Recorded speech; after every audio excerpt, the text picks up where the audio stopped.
শেরেবাংলায় prime ব্যাংকের অনুশীলনে আজ যেন অন্য এক তামিমকেই দেখা গেল। শেষবার তামিম যখন মিরপুরে এসেছিলেন আবাহনীর বিপক্ষে ম্যাচে আম্পায়ারের সিদ্ধান্তের প্রতিবাদে তামিম তার দল নিয়েই মাঠ ছাড়তে চেয়েছিলেন। শেরেবাংলার গুটি কয়েক দর্শক তামিমের ভয়াবহ রূপ দেখেছিলেন, তবে আজ যেন তামিম একেবারেই ভিন্ন রূপে। আবাহনীর ক্রিকেটারদের সাথে খোশ গল্পে মেতেছেন, কোচিং প্যানেলের সদস্যের সাথেও ভ্রাতৃত্বের বন্ধন গড়েছেন। এমনকি আবাহনীর হেড কোচ খালেদ মাহমুদ সুজনের ছেলের সাথেও আবেগঘন মুহূর্ত তৈরি করেছেন।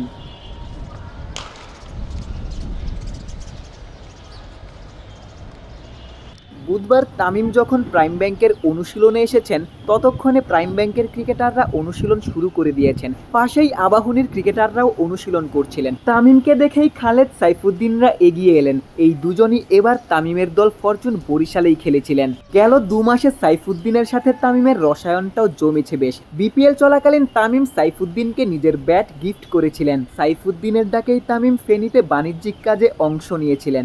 একাডেমি মাঠে সাইফুদ্দিনদের সাথে তামিম বেশ খানিকটা সময় খোশ গল্পে মাতেন।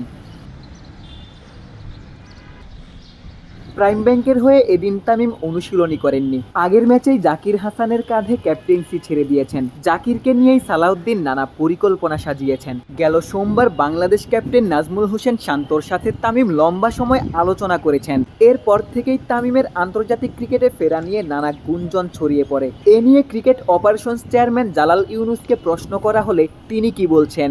তামিম ইকবাল কি এভাবে বলেছে কিছু যে হি ইজ কামিং ব্যাক? এখন কে কি ক্লেম করছে তো আমি তো ওই বেস করে আমি আই ক্যানট কমেন্ট না।